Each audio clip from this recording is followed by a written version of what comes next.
I will be doing video number 12A. Sometimes, even massive cranes tip over. Let's calculate when that happens. Where is the likely pivot point about which the crane above might rotate? Let's analyze the torque about that point. Assume that the crane arm and chain below are massless. Just before tipping, the wheels that are not the pivot on the left will lift off the ground, and the ground will no longer provide a normal force or associated torque. Let's focus on that moment. If the crane is not yet falling over, but very close, what is the net torque? Calculate the critical angle beyond which the crane will tip over. Be careful to consider that the crane arm is attached to the center of the crane. Note that this is far easier to calculate when considering moment arms. Qualitatively, how would you design the crane shape to allow a larger angle data without turning over? Also note that some of the information given is not needed. Okay, so I pretty much underlined the questions that it's asking for. So we got question A, question B, question C, question D that I underlined. So for A, it wants us to find the pivot point. Where is the likely pivot point? And so if this crane was to tip over that way, this left wheel would go off of the ground and the pivot point would be this right wheel right here. That's the pivot point right over there. It would pivot on that point right there. So that is the pivot point.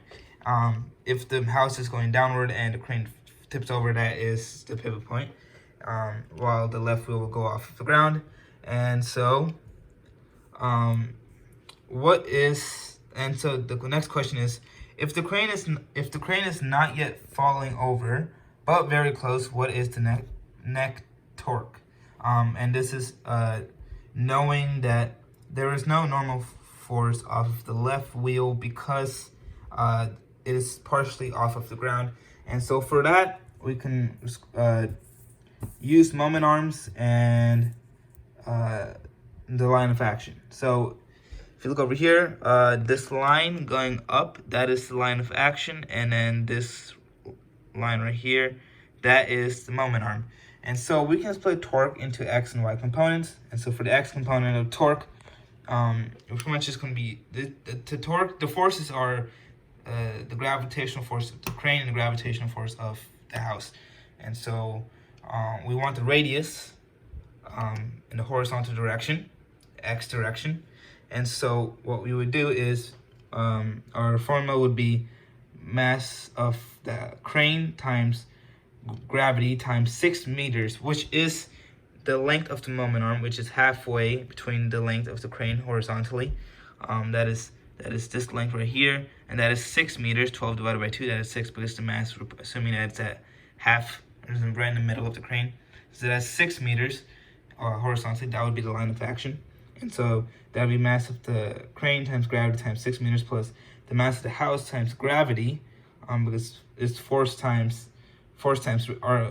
torque is force times radius times theta. And so force would be mass times gravity.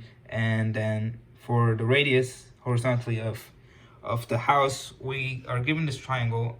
It will be 30, 13, and pretty much you can find X, and that would be the radius in the horizontal direction.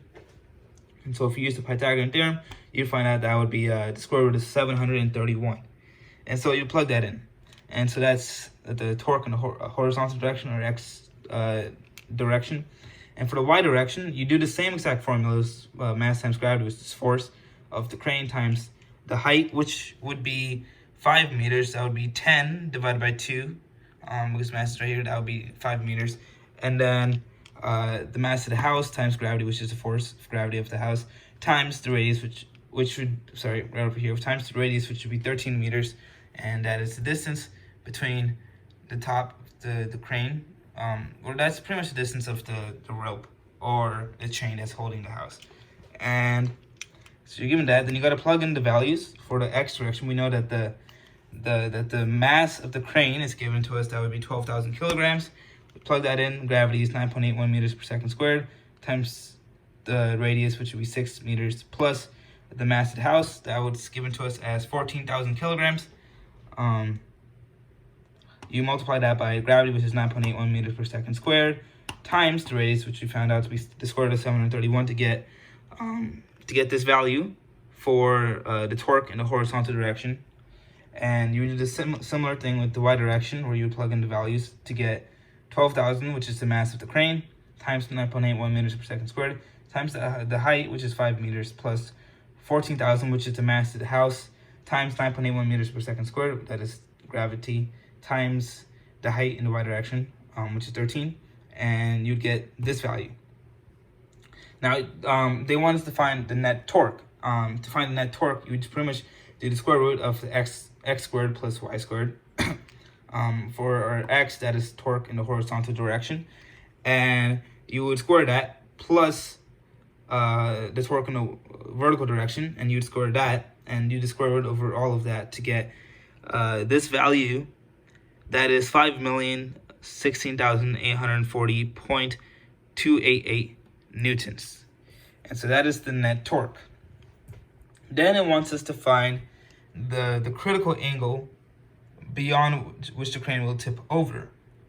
And so when the crane is tipping over because of this net torque.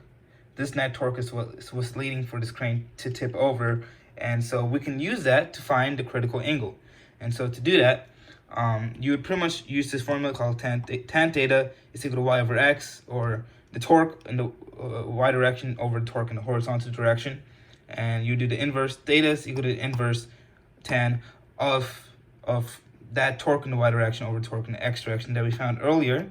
So you put y over x, and you would get theta is equal to 28.24 degrees, and that is the theta of the critical angle of the crane tipping over. And so when it reaches that angle, the crane will start tipping over, or the crane will tip over, and so that would be 28.24 degrees, which is over here, 28.24 degrees. And the last question that is asking us, which I've underlined, is how would you design the crane shape to allow a larger angle theta without turning over? And so for that, I said that I would make the crane wider. This 12 meters, I would make it wider. If the crane is wider, it will be harder to turn, as mass would be more distributed across the crane. So there will be more mass distribution if the length or the width of the crane is wider. As you can see, like if you relate this to real life, if you look at wider cars or bigger SUVs that are more wide and bigger, they are harder to tip over. Cars are harder to tip over as they are wider, and they also have a shorter height. So that I'll add that here. I'll say that the crane should be wider and should have a shorter height, as that will allow it to tip over less, or make it harder to tip over compared to having a bigger height and a smaller length. So to make it harder for this crane to tip over, I would make the length wider, and the height, I would increase the height, and that would allow the crane to have a larger angle without turning over. And this relates to what we've been learning in class, because we've been talking about moment arms and torque and net torque and line of action and calculating net torque, and I've implemented that into this problem. And so thank you.